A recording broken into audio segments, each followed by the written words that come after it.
আজকে ১ম বারের মতো রিপাবলিক টিভিতে চাকরি না করার জন্য খুব আফসোস হচ্ছে। কারণ আজকের যে কনটেন্টের স্টাইল সবার দেখতেছি তাতে ময়ূক রঞ্জন ঘোষের মতো লাফালাফি করে না বললে এটা ঠিক জমতেছে না। যে অবশেষে আবার তাসকিন আহমেদ বিতর্কে জড়ালেন। এই ধরনের বিতর্কে জড়ানোটা তাসকিনের জন্য নতুন কিছু না। এটা সেকেন্ড টাইম যে সে ন্যাশন ওয়াইড একটা বিতর্কের সঙ্গে জড়ায় পড়ছে। এবং আমি শুধু তাসকিনের নিয়ে কথা বলতে চাই না। ১ম এ একটু বলতে চাই যে তাসকিনের ক্ষেত্রে যেটা ঘটছে, এখানে তাসকিন ব্যাখ্যা দিচ্ছে যে না এটা সে ষড়যন্ত্রের শিকার হইছে।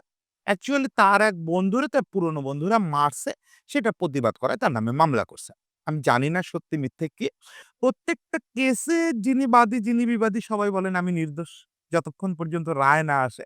ফলে আদালতই বলতে পারবেন বা বিচার ব্যবস্থাই বলতে পারবেন যে আসলে কি হইছে। আমার কোয়েশ্চেনটা অন্য জায়গায়। আমার কোয়েশ্চেন হচ্ছে যে এই যে তাসকিন, তাসকিনরে আমরা চিনি বাংলাদেশের ক্রিকেটের সবচেয়ে গুড বয় হিসাবে। তাসকিনরে নিয়ে তো তেমন কোনো স্ক্যান্ডাল, বিতর্ক খুব বেশি ছিল না। কিন্তু গত বছর ২ এর মধ্যে ২ টো বড় ঘটনা ঘটল। এবং ২ টাতেই অ্যালকোহলের ব্যাপারটা আসলো। আমি জানি না সত্যি কি মিথ্যা। এছাড়া আপনি দেখবেন আমাদের ক্রিকেটাররা তাসকিন তো তার ক্যারিয়ারটারে প্রায় পূর্ণ করে ফেলছে। ফলে তাসকিনের এই বিতর্কগুলা তার এই যে ক্যারিয়ারে খুব ক্ষতি আর নতুন করে করবে সেটা মনে হয় না। কিন্তু আমাদের বহু ক্রিকেটার একদম নাম ধরে বলতে পারি সাব্বির, নাসির, আলামিন ইনক্লুডিং আশরাফুল। বহু ক্রিকেটার এরকম নানা রকম বিতর্কে জড়ায়। বিতর্কে জড়ায় ক্যারিয়ারটার ক্ষতি করে। কেন এগুলো হয়? কেন এরকম হয়? ১টা ২টো ঘটনা প্রত্যেক দেশে ঘটে। যেমন ইন্ডিয়া বিনোদ কাম্বলির ঘটনা ঘটে, একজন বিনোদ কাম্বলি হারায় যায়। কিন্তু আমাদের এটাই কেন বেশি হয়? একেবারে এখনকার যে জুনিয়র জেনারেশন এদের কারো নাম বলতেছি না। এদেরও তো ২-১ জন সম্পর্কে আমরা এরকম শুনতেছি। যেগুলো এখনো ওরকম ন্যাশনাল নিউজ হয় নাই। বা যারা সিনিয়র এই তাসকিনদের ব্যাচ এদের সম্পর্কেও তো অনেক কথাবার্তা আছে যেগুলো গুঞ্জন আকারে আছে। এখনো নিউজ হয় নাই। এই আন্ডার 19 ব্যাচ পর্যন্ত এরকম গুঞ্জন আছে। আমি বলি যে একটা বড় সমস্যা তো পারিবারিক এনভায়রনমেন্ট। মানে ও পরিবার থেকে কি শিখতেছে, ওরে কি শিখানো হচ্ছে। তবে সবচেয়ে বড় ক্রাইসিস হচ্ছে আমাদের ক্রিকেটাররা না বন্ধু চুজ করতে পারে না।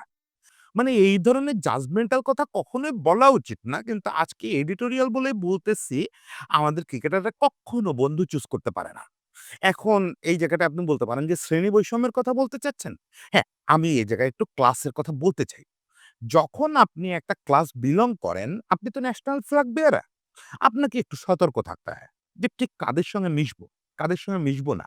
মিশতে তো বাধা নাই রে ভাই। আপনি সবার সঙ্গে মেশেন। যে ছেলেটাকে আপনি মনে করেন যে একদম বখাটে, যে ছেলেটা নেশা করে দিন কাটায় তার সঙ্গেও ১ কাপ চা খান, সমস্যা নেই। তাদের উপর ডিপেন্ডেবল হয়েন না। মানে আমাদের এদের একটা বড় সমস্যা হচ্ছে এদের প্রধান পরামর্শদাতা যেসব বন্ধুরা, এদের জীবনের সার্বক্ষণিক সঙ্গী যেসব বন্ধুরা, এরা বেশিরভাগই না কালচারালি এই ন্যাশনাল ফ্ল্যাগ বেয়ারার এর স্ট্যান্ডার্ড এর না। মানে যে সাজেশন, যে বোধবাসী, যে সংস্কৃতি থাকা উচিত এই বন্ধুদের। আমি কিন্তু তাসকিনরে আক্রমণ করে বলতেছি না যে তাসকিনের বন্ধুরাই এরকম। হ্যাঁ, তাসকিনরেও আক্রমণ করতে পারি যে আপনার এরকম বন্ধু কেন থাকবে যে মাত্র ৬ মাসের যোগাযোগে আপনার বন্ধুরা আপনার গায়ে হাত তুলতে পারে বা আপনি তাদের গায়ে হাত তুলতে পারেন। এটা তো অবশ্যই প্রশ্ন। কিন্তু শুধু তাসকিনরে বলতেছি না। আপনি কমনলি এই চিত্রটা দেখবেন। ঢাকায় যারা আসে, এসে বিশেষত ঢাকার যারা তাদের জন্য এটা বড় চ্যালেঞ্জ। কারণ ঢাকায় এরা ছোটবেলা থেকে যাদের সঙ্গে বড় হয়, বড় হওয়ার পরে এর একটা বড় ব্যাচই শিক্ষায়, সংস্কৃতিতে অর্জনে একেবারে বেস লেভেলও পার হতে পারে না। কিন্তু ওই সম্পর্কটা রেখে দেয়। সম্পর্ক রাখায় আমার আপত্তি নেই। আমি আবারও বলতেছি সম্পর্ক থাকবে। চা খাবো আমরা, পরস্পরের পরিবারের খোঁজ নেব। কিন্তু তাকে মেন্টর বানানো যাবে না। তাকে আমার জীবনের নিয়ন্ত্রক বানানো যাবে না। এই জিনিসটাই আমাদের ক্রিকেটারদের একটা বড় সমস্যা। ইভেন যারা বাইরে থেকে আসে, ঢাকার বাইরে থেকে আসা ক্রিকেটারই তো বেশি। তারাও এসে ঢাকার যেসব সঙ্গে মেশে, যাদেরকে নিজের অভিভাবক বানায় ফেলে, যাদেরকে নিজের বুদ্ধিদাতা বানায় ফেলে, এরা আসলে ঠিক এই স্ট্যান্ডার্ড মেইনটেইন করার মতো না। মানে একটা ইন্টারন্যাশনাল ক্রিকেটারদের বুদ্ধি দিতে হলে ওই লেভেল তো লাগবে। এসব ক্ষেত্রে পৃথিবীর বাইরের দেশগুলোতে যেটা হয়, ধরেন শচীন টেন্ডুলকার। শচীন টেন্ডুলকার আপনার প্রচলিত অর্থে একজন অশিক্ষিত মানুষ। আপনি যদি সার্টিফিকেটের কথা ভাবেন, একজন অশিক্ষিত মানুষ। উনি এসএসসিও পাস করেন নাই। শচীন টেন্ডুলকারের জ্ঞানের লেভেল আপনি ভাবেন। উনি যখন ইংরেজিতে কথা বলেন বা এই যে যখন গিয়ে রোলাগারর খেলা দেখতে বসেন, কি আভিজাত্য পদে ফুটে ওঠে। কি আভিজাত্য ফুটে ওঠে। যখন উনি ইংল্যান্ডের রাজার সঙ্গে হাত মিলান, আপনার দেখলে একবারও মনে হবে যে উনিও একজন নাইট না, উনিও একজন নাইট সচিন টেন্ডুলকার। ওই কালচার, ওই সংস্কৃতি, ওই আভিজাত্য উনি অর্জন করছেন। সবাই তো সুনীল গাভাস্কারের মতো ব্যক্তি জীবনে শিক্ষিত হবে না। ওই সার্টিফিকেটের জোর সবার থাকবে না। সবাই পতৌদি হবেন না। কিন্তু সবাইকে ওই কালচারালি শক্ত হইতে হবে এবং সেক্ষেত্রে বন্ধু চুজ করাটা খুব জরুরি। শচীনের উদাহরণটা কেন দিলাম? শচীন যাদের সঙ্গে মিশছে, কামলি যাদের সঙ্গে মিশছে, একেক গ্রুপ তো একেবারে আপনার যখন ল্যান্ডা বাচ্চা ছিল, তখন দুজনেই একই গ্রুপ থেকে উঠে আসছে। কামলি ওদের ছাড়তে পারে নাই। কামলির ওরাই বন্ধু রয়ে গেছে এবং ওরাই উপদেষ্টা রয়ে গেছে। ওরাই কামলিকে বলছে যে, "এই সিরিজ জিতে তুই শচীনের চেয়ে বেশি কামাইছিস, তুই $১০,০০০ পাইছিস, আয় সারারাত পার্টি করি। সারারাত আমরা অ্যালকোহল খাই।" আর টেন্ডুলকার কি করছে? টেন্ডুলকার ওই বন্ধুত্বটা করছে সুফি মুস্তাফির সঙ্গে। সুফি মুস্তাফি বলে একজনের নাম বললাম। উনার জীবনী পড়লে, টেন্ডুলকারের জীবনী পড়লে সুফি মুস্তাফির ব্যাপারটা বুঝবেন। সুফি মুস্তাফি হচ্ছে একজন ভয়ানক পড়ুয়া মানুষ। ভয়ানক পড়ুয়া মানুষ। ক্রিকেট হিস্ট্রি নিয়ে তার যে দখল, উনার নিজের যথেষ্ট লেখালেখি আছে, ভালো, ভালো লেখালেখি আছে। টেন্ডুলকার তারে ব্যক্তিগত বন্ধু বানায় রাখছে। সে তো ছোটবেলায় ছিল না। কোত্থেকে এই সংগ্রহটা করছে? নিশ্চয়ই বাড়ি, বাড়ি যেয়ে খোঁজে নাই। টেন্ডুলকারের সঙ্গে তার টিউন হয়ে গেছে। আর তো ছিলেনই অজিত টেন্ডুলকার ছিলেন। অজিত টেন্ডুলকার তার জীবন, জ্ঞান সবকিছু শচীনের জন্য উৎসর্গ করছেন। কিভাবে কোর্টটা পড়তে হবে, কিভাবে ভদ্রলোকের সঙ্গে হাত মিলাইতে হবে, ইচ অ্যান্ড এভরিথিং সুফি মুস্তাফি, অজিত টেন্ডুলকারের মতন লোকেরা ওনাদেরকে শিখাইছে। মানে ওনারা লাইফ চুজ করছেন। দেখেন আজকে যখন বিনোদ কাম্বলি অসুস্থ, বিনোদ কাম্বলি যখন হসপিটাল বেডে ওই অ্যালকোহলজনিত কারণে মৃত্যুর সঙ্গে লড়াই করতেছে, তখন কিন্তু শচীন তার বন্ধুর দিকে ঠিকই ফিরে তাকাইছে। শচীন এবং গাভাস্কার মিলে, মুম্বাইয়ের খেলোয়াড়রা মিলে ফান্ড করছে। সেই ফান্ড থেকে বিনোদ কাম্বলির ট্রিটমেন্ট হচ্ছে। ফলে সে বন্ধুদের ত্যাগ করে নাই। আমি একবারও বলতেছি না আপনি বন্ধুদের ত্যাগ করেন। আপনারা কেউ বন্ধুদের ত্যাগ করেন এটা আমরা চাই না। সেটা অন্যায় হবে। সেটা তো ডিসক্রিমিনেশন। কিন্তু আপনাকে যেটা করতে হবে আপনি কাকে মেন্টর হিসাবে নিবেন? কাকে আপনার জীবন চালানোর দায়িত্ব দিবেন? এইটা একটু চুজি হইতে হবে রে ভাই।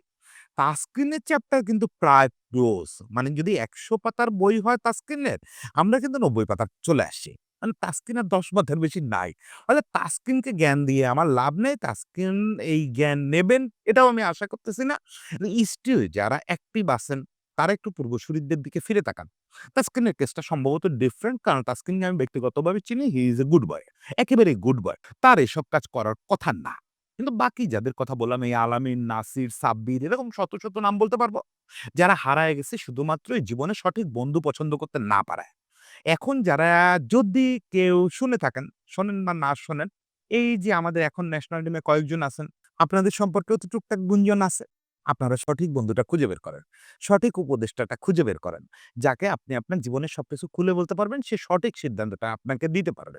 পরের ব্যাচগুলোতে যারা উঠে আসতেছেন, আপনাদের সম্পর্কেও কিন্তু বাজারে গুঞ্জন আছে। সব গুঞ্জন সত্যি না। এটা তো আমি বুঝি যে কিছু গুঞ্জন ফাঁপাও তৈরি হয়। কিন্তু যখন অনেকগুলো গুঞ্জন থাকে তার মধ্যে ১ টা ২ টো সত্যি হওয়ার চান্স থাকে। গুঞ্জনগুলোরে কেউ সত্যি হতে দিয়েন না। কেউ নিজের জীবনটা এমন কারো হাতে তুলে দিয়েন না যে আপনার স্ট্যান্ডার্ড বোঝে না। আপনারা ন্যাশনাল ফ্ল্যাগ বেয়ারার ভাই, ন্যাশনাল ফ্ল্যাগ বেয়ারার।